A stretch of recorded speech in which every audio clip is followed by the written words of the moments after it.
Good morning, it's Jane. Just thought I'd come on for a little bit of a chit chat. I'm always talking about getting free yarn at different places, like at the Scrapsons games. Don't ever overlook free yarn because you never know what you might be able to use it for. Okay, I had gone to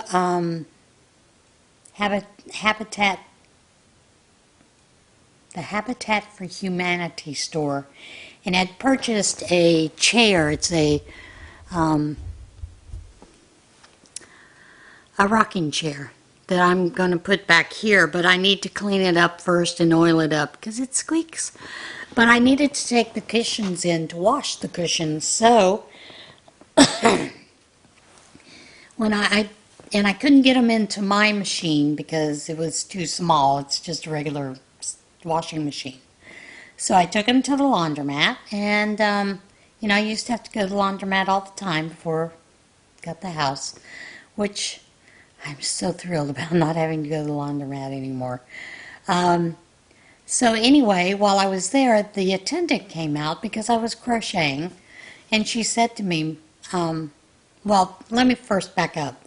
There they have a couple of racks where they have things like coats, clothing, shoes, boots, different things that people have brought in they don't want, that someone else may want. There's a small place where you can put financial donations to help others in the community. And they kind of go through this organization that this laundromat supports. So, and I always go in there, I've always gone in and looked at the material because they have someone who brings in a lot of material that she's getting rid of out of her stash. So I go through the material and I look for things that I can use for Operation Christmas Child to make skirts or shorts or, anything like that, or to make baby Afghans, or to even just put into a regular Afghan. Now, sometimes the material's not suitable for that, so I just don't pick it up or take it. And this time the attendant came out and said to me, my mom brought in 2 bags of yarn from her attic, and they're in the back. I hadn't put them out yet because I needed to wash them first. And she said, would you like them? And I said, yeah, I can take them home and wash them, not a big deal. So she brought them out, and I did wash them, and one of the things I do is I'll put them in a lingerie bag and wash it. Now this is just one of those real big balls of cotton, like peaches and cream or sugar and cream or whatever they are. Aunt Lydia's, who knows. It's one of those, but it's an all cotton yarn, plain white. So I am going to take that, use that to make washcloths, because washcloths are a great thing to include. Yes, even though people will tell you that when they go to other countries, they don't know what they are. Generally, when the children find out what they are so excited, and that is one of their most precious items. Or you can make soap sacks to put your bar of soap in, for the Operation Christmas Child boxes. So I plan on using that for that. But then she also brought out this bag, and, I did wash it. And there are 2 skeins of this color. Now, I think this is an old Red Heart yarn, but I'm not positive. May or may not be, but there were 2 big skeins of that.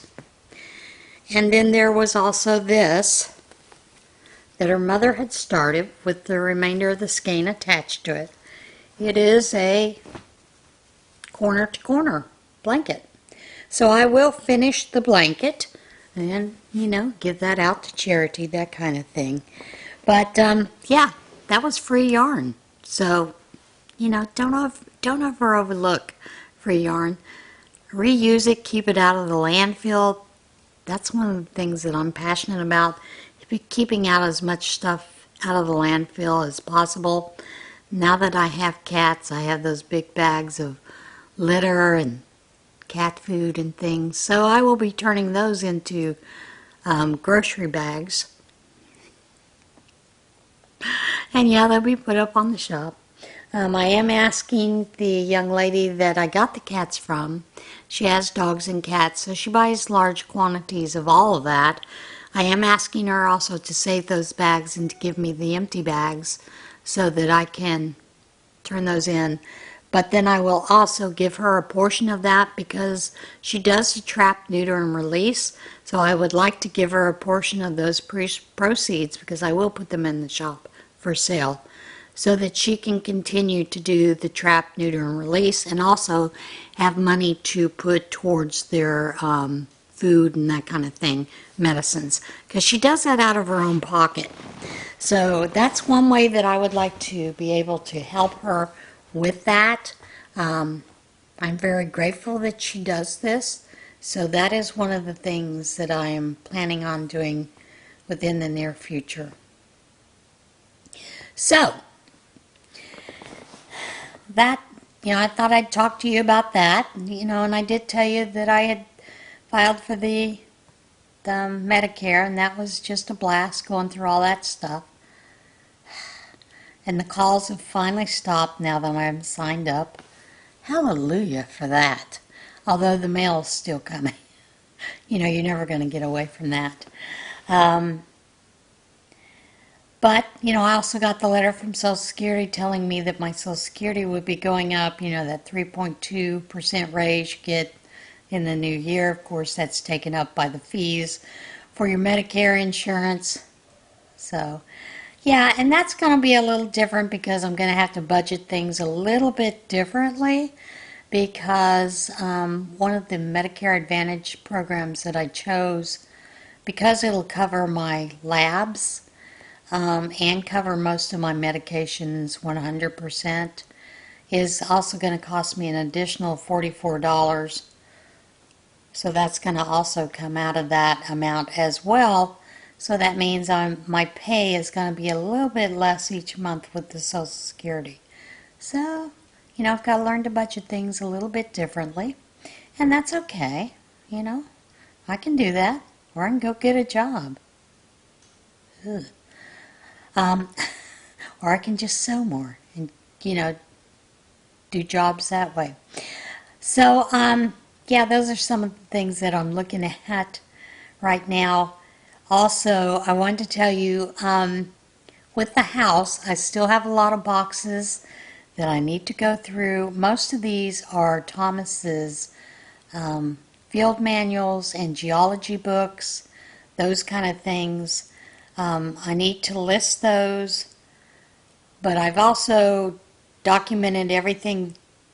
What I'm doing is documenting all the books, the field manuals, listing those, getting those out to the professors that he has worked with in the past, so that if they have students that are working on their master's or their PhD and they can use these books, that I can send them to them for that purpose. Because a lot of these books are pretty costly. I'll give you an example. One of the field manuals that Thomas has is selling right now for $324. It does have a lot of information in it for research that students can use. And students, their budgets are pretty tight. So, I'm figuring that's a way that I can help some of these students that are working on their PhDs and those kind of things as well. But anyway, with the house as well, we have not done the landscaping. I have not had topsoil delivered. The contractor last year had talked me into, last year in October, buying a bunch of plants through a nursery, which is a great idea in essence because you can get things anywhere from 75 to 90% off by paying cash, which, I got $1,500 worth of plants that normally would have run me about $5,000. So yeah, I did have a great savings, but we've not been able to put them in. and they're still sitting in the pots that they were brought in. So my friend and I had taken one of the chisels and had gone out and dug up a couple of spots that we could to put some of the plants in, because they will actually winter better in the ground than in pots in a garage. Some of these I have to repot, like the yellow spruce trees. I need to repot those into larger pots. They're in, I believe they're in 3 gallons, so I'm going to have to repot those into 5-gallon buckets so that they can winter in the garage over the summer, over the winter, I mean. So that's, I wish now that I had waited. So if any of you are building a home, wait until you're completely finished with your home. Most time you don't put your topsoil in until fall anyway, so just wait till that fall that you're going to be putting topsoil in to plant. Okay? One of the other things is the contractor on where the end of the driveway is originally had told me that there would be a pipe that was under the driveway so that the water that runs from across the street, it's a creek that goes under the street and runs down my side of the street, so that will continue down through a gutter into a drain at the corner of my property. It does not, because he did not put that drain in. So that has to be redone. And of course he doesn't have time to do it right now, so I'm trying to find someone to do that as well. And also, the person that I purchased the land from also built bridges. And because the water runs down the mountain road, which causes some erosion, those kind of things, he brought in a bunch of cement dividers that you would normally use when you're building roads and bridges, put it around the corner edge of my yard, and it looks pretty tacky, while we're waiting for a permanent curb to be put in, which of course the contractor doesn't have time to do. Contractor also did not finish the house in what we call wrapping it. Some people call it wrapping, some call it something else. Basically, it's where it's built, when it's built and poured on a cement slab, they go back and plaster around the base of the house before the topsoil is put around the house. They either plaster it or they paint it so that it seals that cement, the cinder blocks, whatever that was poured on, that kind of thing. And of course he has not done that, he doesn't have time, so there's that. Other than that, one other thing, when we put in the propane tank for the heat and the stove, it is buried on the property so that it's not standing out, up behind the house or anything like that. But because it is buried, when I need to refill it, I need to have a receipt showing that I own that in order for the companies to refill it. And this has to do with the house. Probably about 6-7 years ago, the people were renting the house, and the propane tank was at the back of the house. The landlord evicted them. No one paid for the propane, so the propane company came and took the tank. Since they can't take it out of the ground, they want to make sure you own it. So the contractor did bring receipts over, but that receipt is not in there. Contacted him and he's like, well, the receipt's in there. I'm like, no, receipt is not in there. You either need to go back to where you purchased the tank from, get me a receipt so that I can fill the tank when it needs to be filled. Now, when it was originally filled, the propane costs were pretty high, So I only had them fill it halfway. It's a 1,000-gallon tank. So I have about 500 gallons, which should be fine for getting me through the winter, that kind of thing.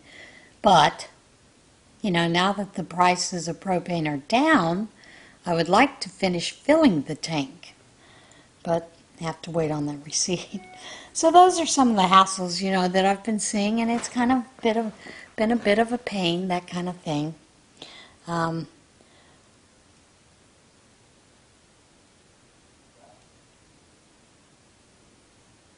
One of the other things is I've been filming quite a few things,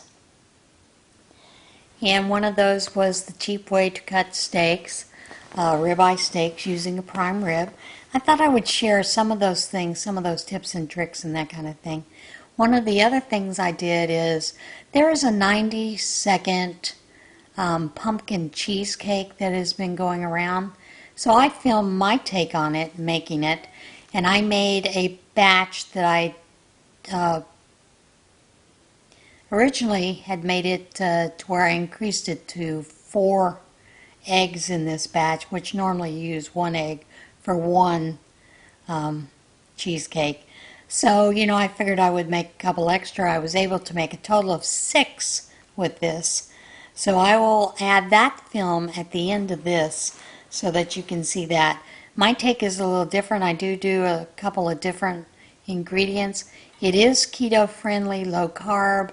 I don't use a lot of sugar anymore because it causes inflammation in my body. So I use Splenda, sucralose, swerve, agave fruit, some different things like that instead of just plain sugar.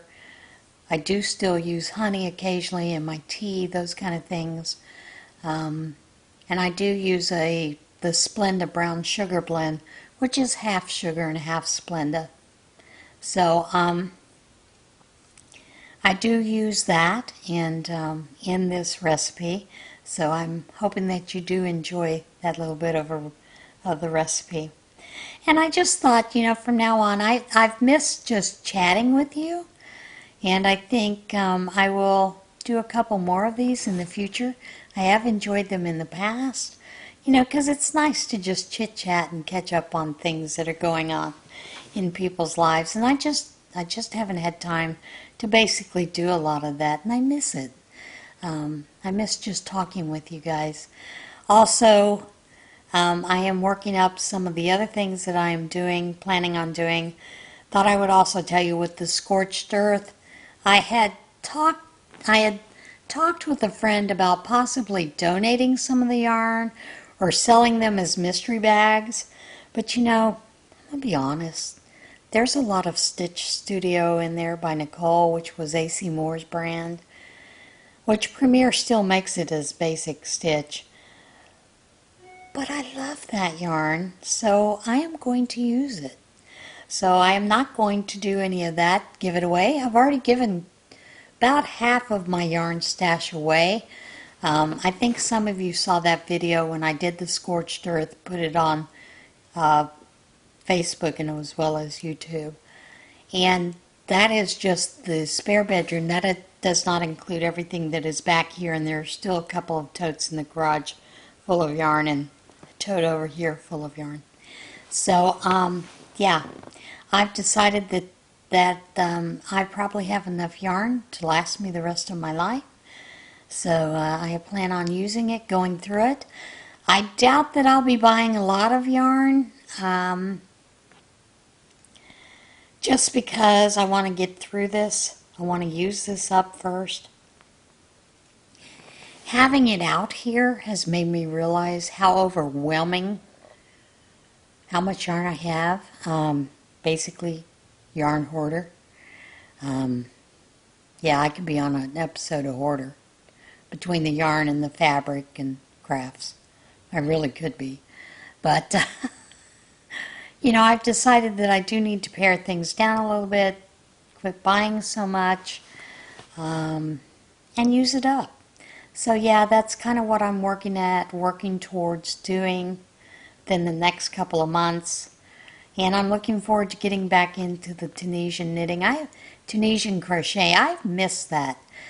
Tunisian crochet to me is a lot like knitting. It's more meditative, in a different, relaxing sort of way.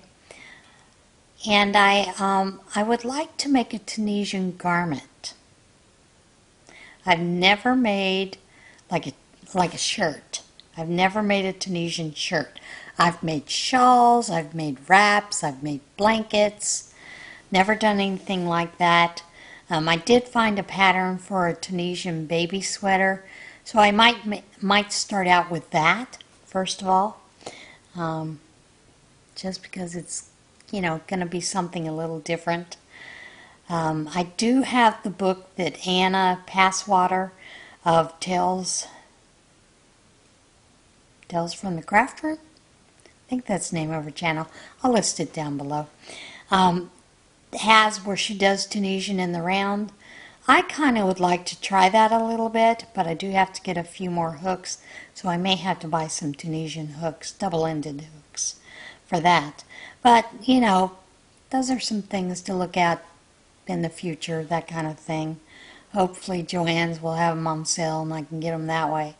So, yeah, those are some things I'm looking forward to, sharing those kind of things.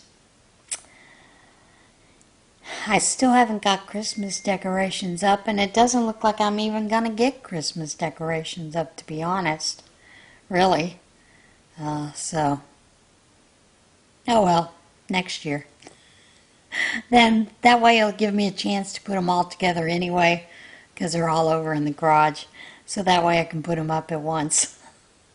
So yeah, that's kind of it. I thought I would just do a little chit chat with you today. Kind of talk with you about some things been on my mind and kind of tell you where things are going, what I'm looking forward to doing. I also did find, I think, 2 or 3 bags of The Nightmare Before Christmas that I never did finish. I am going to finish those, put those up in the shop later on, probably next week.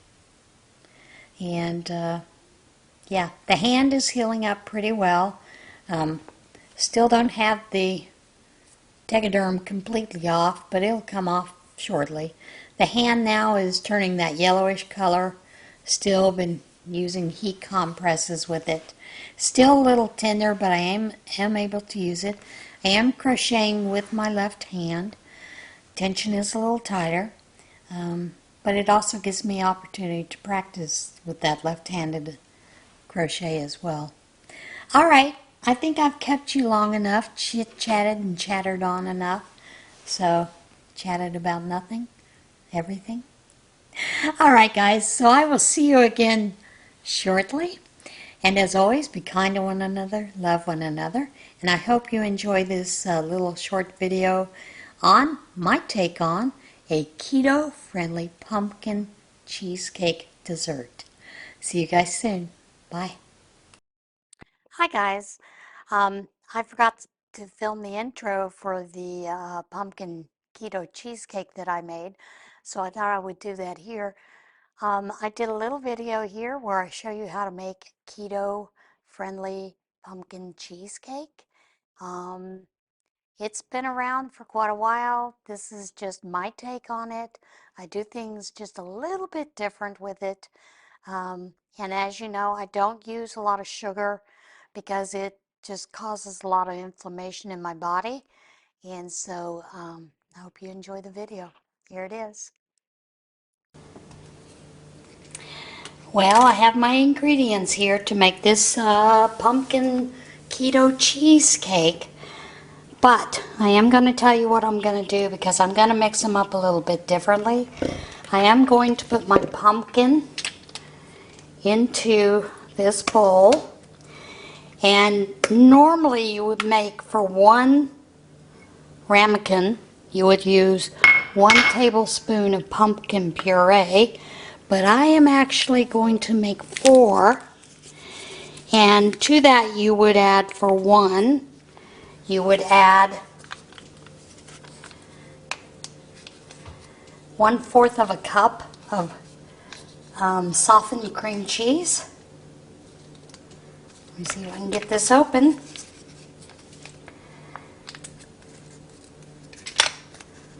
That's the hardest part, is getting these stupid cream cheese packages open.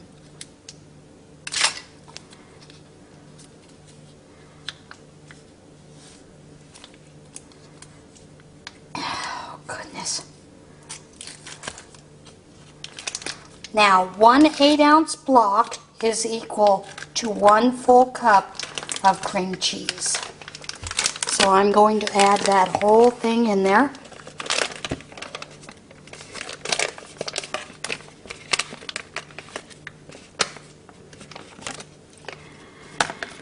And then you're going to add let me see my recipe here.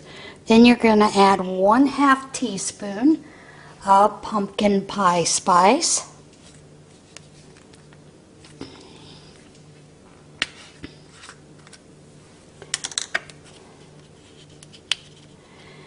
And since we're making 4, we're going to add 4 teaspoons.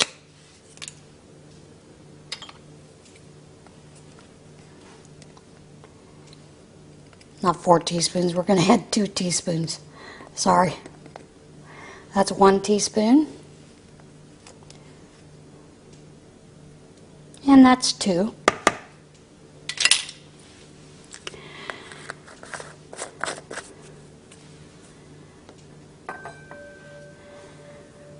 Then you want to add 2 tablespoons of sugar for each one that you're making. And I use Swerve, but I'm going to show you what I'm going to do. I'm going to put in 4 tablespoons.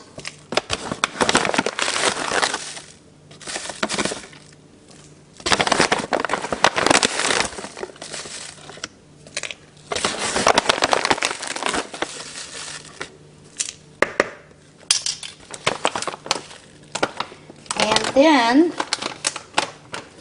I'm going to add 4 tablespoons of the Splenda brown sugar, which is half brown sugar and half Splenda.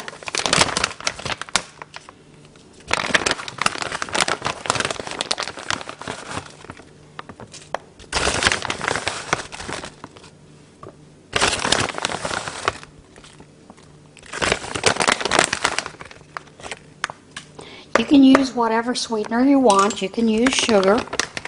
You know, I don't use that much sugar because it causes me inflammation. So I try to avoid it.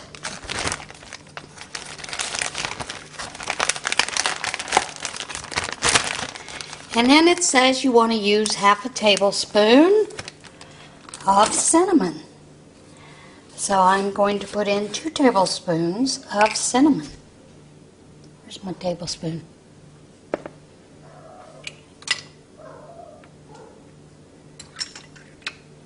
There's my tablespoon.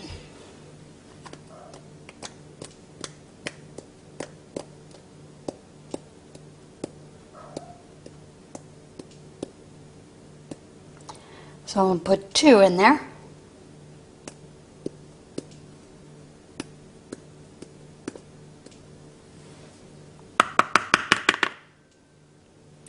Now this you want to mix up really well.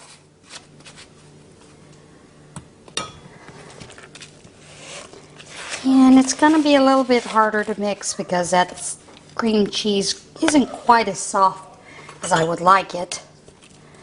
So I am going to take my spatula out and use my fork. Just kind of mash it all together.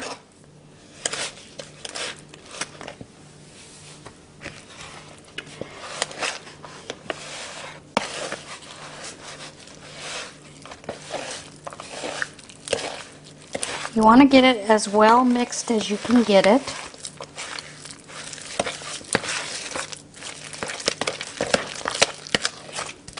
And these are 90-minute cheesecakes.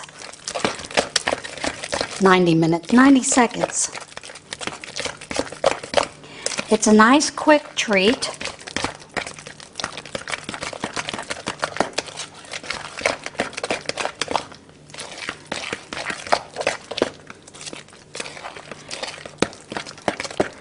And it's the holidays, so, you know, treat yourself up a little bit. If you're on a diet, you can add things. Just do it in moderation. And these will last me a week because I won't eat them each night, you know.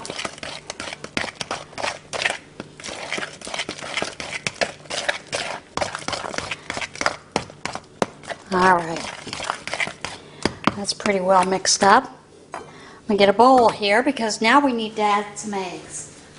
Let me get my whisk. And you want to put 1 egg per cheesecake in. So I'm putting 4 in. And y'all excuse my messy counter.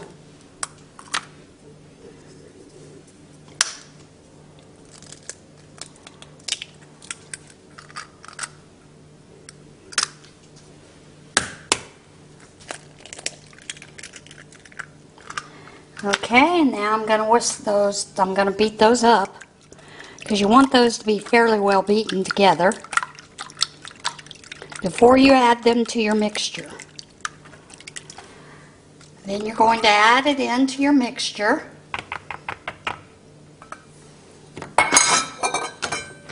And you're going to mix that. Again, you're going to mix it really well as possible.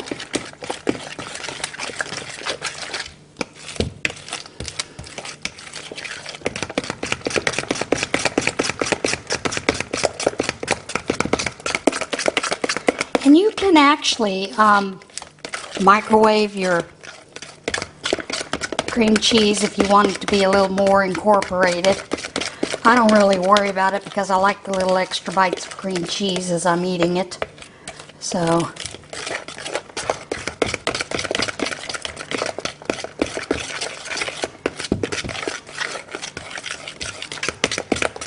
okay.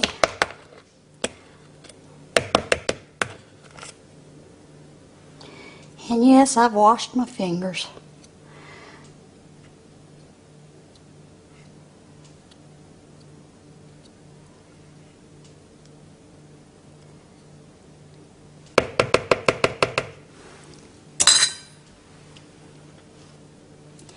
You can also test it to see if it's sweet enough for you. Now you want to make sure that you spray your ramekins fairly well. Generally I will spray and then mix it all around.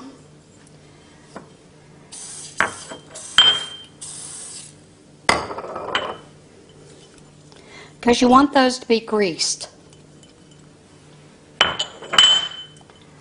Because you're going to microwave these for 90 seconds each. You could probably put them all in together.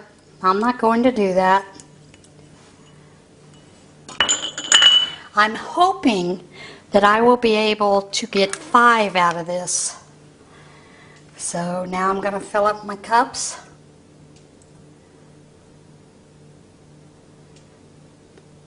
And I'm going to leave it about there.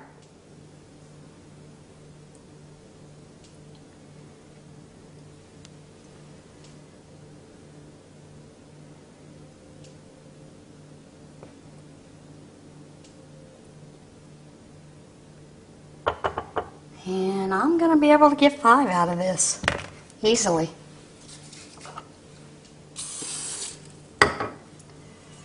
Now, this is coconut oil that I've used just because I want to get it used up. In fact, I think I'm going to be able to get 6. Yep, I'm going to be able to get 6 out of this.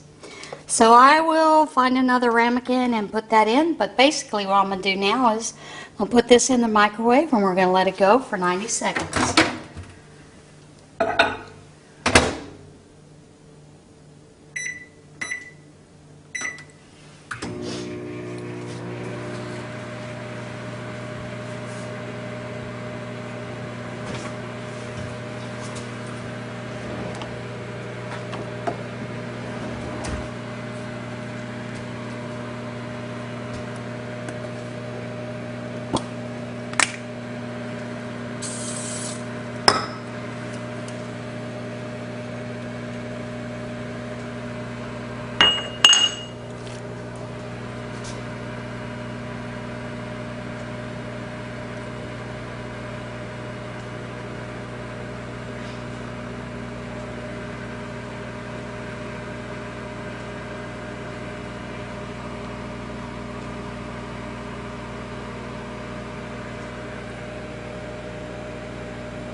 If I had another ramekin, I could probably get 7 out of this. Of course, these are smaller ramekins.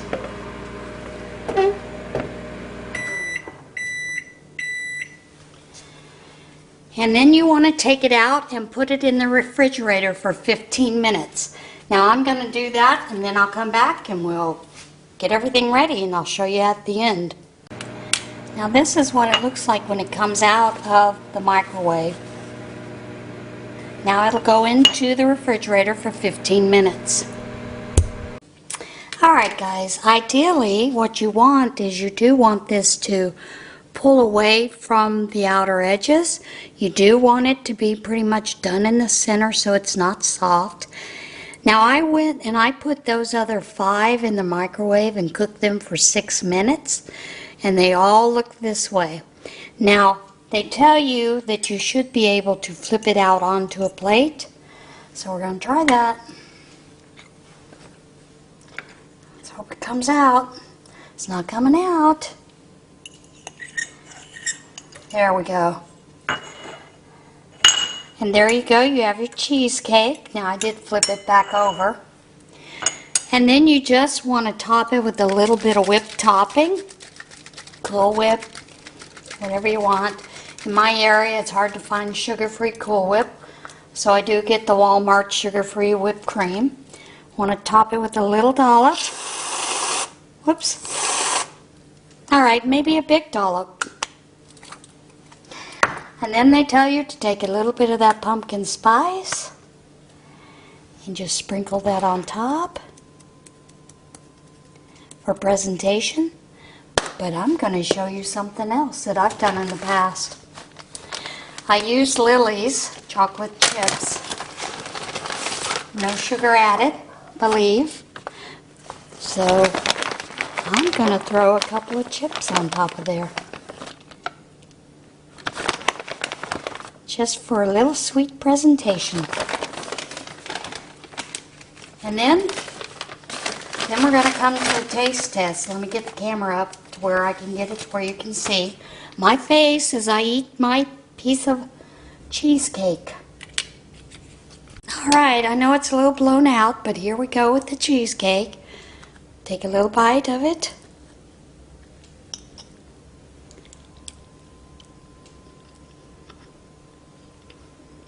It's good, guys. It's really good. And those of you that are craving something sweet, it'll take care of that sweet tooth. Plus, it's low carb, it's a keto friendly diet. You can make it even more friendly by not using any sugar whatsoever. I do like adding the brown sugar. It gives it a little bit more of a richer flavor. I have done it with just Swerve or Splenda. That's fine too. You know, the white Splenda. But I do prefer it this way with the Splenda brown sugar. Alright guys, I hope you enjoyed this little video. I hope you try it. If those of you are looking for something low carb, keto friendly, give it a shot. It's worth it. Bye.